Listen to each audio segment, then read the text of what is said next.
ಇನ್ನು ವ್ಯವಸ್ಥಾಪನಾ ಸಮಿತಿ ಹಾಗೂ ಈ ದೈವಕ್ಕೆ ಸಂಬಂಧಪಟ್ಟ ಮನೆಯವರ ನಡುವಿನ ತಿಕ್ಕಾಟದಿಂದಾಗಿ ನೇಮೋತ್ಸವವೇ ನಿಂತು ಹೋಗುವಂತಹ ಸನ್ನಿವೇಶ ಸೃಷ್ಟಿಯಾಗಿದೆ. ನಿಂತೇ ಹೋಗಿದೆ.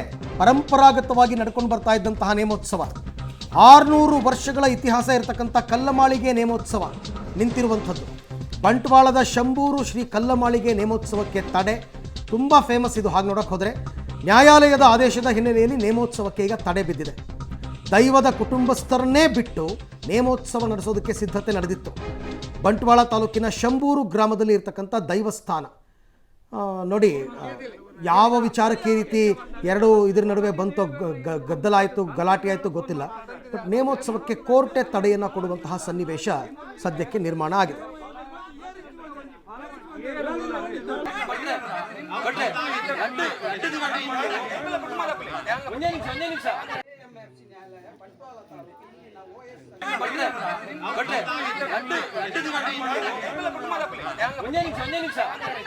ಈ ಬಗ್ಗೆ ಮತ್ತಷ್ಟು ಮಾಹಿತಿ ನನ್ನ ಕೊಲೀಗ್ ಸುಕ್ಪಾಲ್ ಅವರಿಂದ ಪಡೆಯೋಣ. ಸುಕ್ಪಾಲ್, ಫಸ್ಟ್ ಆಫ್ ಆಲ್ ಈ ನೇಮೋತ್ಸವದ ವಿಚಾರ ಕೋರ್ಟ್ ಮೆಟ್ಲತ್ತಿದೆ ತಪ್ಪು, ಅಂಥದ್ರಲ್ಲಿ ಈಗ ಕೋರ್ಟ್ನಿಂದ ತಡೆ ಬೇರೆ ಸಿಕ್ಕಿದೆ.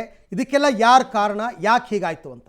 ಇದು ಕಳೆದ ಸುಮಾರು 600 ವರ್ಷಗಳ ಇತಿಹಾಸ ಇರುವಂಥ ಒಂದು ದೈವಸ್ಥಾನ. ಈ ದೇವಸ್ಥಾನದಲ್ಲಿ ಆ ದೇವಸ್ಥಾನದ ಕುಟುಂಬಕ್ಕೆ ಸಂಬಂಧಪಟ್ಟವರು ಕಳೆದ ಹಲವಾರು ವರ್ಷಗಳಿಂದ ಮಾಡ್ತಾ ಇದ್ರು. ಪೂರ್ವಜರು ಇದ್ದಂಥ ಸಂದರ್ಭದಲ್ಲಿ ಮಾಡ್ತಾ ಇದ್ರು. ಆ ಬಳಿಕ ಕಳೆದ 9 ವರ್ಷದ ಹಿಂದೆ ಊರಿನವರು ಬಂದು ವ್ಯವಸ್ಥಾಪನಾ ಸಮಿತಿ ಮಾಡಿ ನಾವು ವ್ಯವಸ್ಥಾಪನಾ ಸಮಿತಿಯ ಮೂಲಕವೇ ಈ ನೇಮೋತ್ಸವವನ್ನು ಮಾಡಬೇಕು ಅನ್ನುವಂಥ ನಿರ್ಧಾರಕ್ಕೆ ಬಂದರು. ಆ ಸಂದರ್ಭದಲ್ಲಿ ದೈವದ ಗುತ್ತಿನ ಮನೆಯವರು ಯಾರಿದ್ದಾರೆ, 4 ಗುತ್ತಿನ ಮನೆಯವರಿದ್ದಾರೆ, ಅವರು ಇದು ನಾವೇ ಮಾಡಬೇಕು, ಹಿಂದಿನಿಂದ ನಾವೇ ಮಾಡಿಕೊಂಡು ಬಂದಿರೋದು ಅಂತ ಹೇಳಿರುವಂಥ ಹಿನ್ನೆಲೆಯಲ್ಲಿ ಆ ಬಳಿಕ ಅದು ನ್ಯಾಯಾಲಯದ ಮೆಟ್ಟಿಲು ಹೋಗಿತ್ತು. ನ್ಯಾಯಾಲಯದಲ್ಲಿ ಅದು ಆ ದೈವದ ಕುಟುಂಬಿಕರು ಯಾರಿದ್ದಾರೆ ಅವರೇ ನಡೆಸಬೇಕನ್ನುವಂಥ ಒಂದು ಆದೇಶವು ಬಂದಿತ್ತು. ಆದರೆ ಇದರ ಮಧ್ಯೆಯೂ ಈ ಬಾರಿ ವ್ಯವಸ್ಥಾಪನಾ ಸಮಿತಿಯವರು ಆ ಊರಿನವರೆಲ್ಲರೂ ಸೇರಿಕೊಂಡು ನಾವು ಈ ಬಾರಿ ಮಾಡಲೇಬೇಕು ಅನ್ನುವಂಥ ಹಿನ್ನೆಲೆಯಲ್ಲಿ ಮಾಡಲಿಕ್ಕೆ ಆರಂಭ ಮಾಡಿದರು. ಆ ಸಂದರ್ಭದಲ್ಲಿ ಕೋರ್ಟ್ನ ತಡೆಯಾಜ್ಞೆ ಏನಿತ್ತು, ಕೋರ್ಟ್ನ ಆದೇಶ ಏನಿತ್ತು, ಆ ಆದೇಶವನ್ನು ಈ ದೈವದ ಕುಟುಂಬಿಕರು ತಂದು ತಹಶೀಲ್ದಾರರ ಮೂಲಕ ಜೊತೆಗೆ ಎಂಡೋಮೆಂಟ್ ಎಸಿಯ ಮೂಲಕ ಅದನ್ನು ತಂದು